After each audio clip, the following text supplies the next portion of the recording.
ওজান থেকে নেমে আসা পাহাড়ি ঢল ও টানা ভারী বৃষ্টির প্রভাবে কুড়িগ্রামের নদ নদীর পানি কমতে শুরু করলেও দেখা দিয়েছে নতুন দুর্ভোগ। তীব্র স্রোতে নাগেশ্বরী উপজেলার বামনডাঙ্গা ইউনিয়নের দুধকুমার নদীর তীর ভেঙে লোকালয়ে পানি প্রবেশ করেছে। একই সঙ্গে দুধকুমার নদীর তীব্র স্রোতে প্রায় ১৫ মিটার নদীর তীর ধসে গেছে। নদীর পানি লোকালয়ে প্রবেশ করায় পানিবন্দী হয়ে পড়েছে অনেক পরিবার।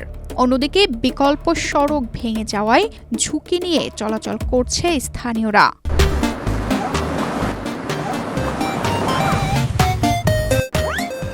সেই রাস্তাটা বন্যা পানি এসে ফিরে ভেঙে গেছে। সেই রাস্তাও ভেঙে গেছে, এখন ব্রিজ দিয়ে পার হওয়ার অনেক সমস্যা দাঁড়া গেছে। আরেকটু পানি বাড়লে গেলে এই মানুষের অনেক ক্ষয়ক্ষতি হবে, নদীর কাজ ঠিক মতন হইতেছে না।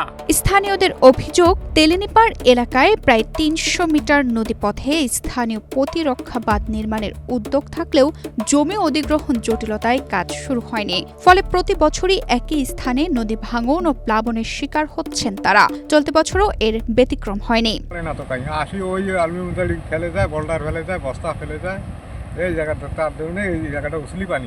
গত ২৯ জুন দুধকুমার নদীর পানি বিপদসীমার ২৬ সেন্টিমিটার উপর দিয়ে প্রবাহিত হয়। প্রবল স্রোতে নদী তীর ধসে লোকালয়ে পানি ঢুকে পড়ে। একই সময়ে বড়মানী আদর্শ বাজার সড়কের পরিত্যক্ত সেতুর নিচে নির্মিত বিকল্প সড়কটি ভেঙে যায়। এখন ধসে পড়া সেতুর উপর দিয়েই জীবনের ঝুঁকি নিয়ে চলাচল করছে মোটরসাইকেল, ভ্যান সহ ছোট ছোট যানবাহন।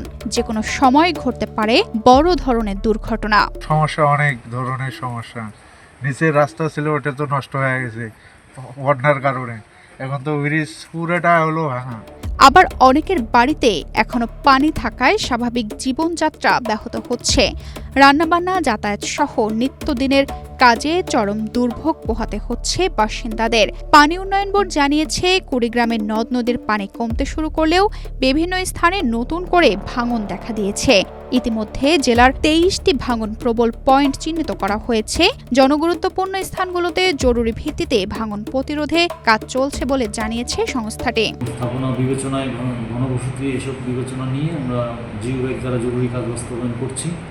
বাকি কিছু জায়গায় এখনো আমরা শুরু করতে পারিনি, সেগুলো আমরা পর্যায়ক্রমে প্রায়োরিটি দিয়ে আমরা শুরু করব। নদীর পানি কমলেও ভাঙনের আতঙ্ক কাটেনি কুড়িগ্রামের মানুষের। দ্রুত স্থায়ী বাঁধ নির্মাণ ও ক্ষতিগ্রস্ত সড়ক মেরামতের দাবি জানিয়েছেন স্থানীয়রা। তা না হলে সামনের বর্ষায় আরও ভয়াবহ পরিস্থিতি আশঙ্কা করছেন তারা। তানজিদা রহমান, ইনায়া, বাংলাদেশ প্রতিদিন।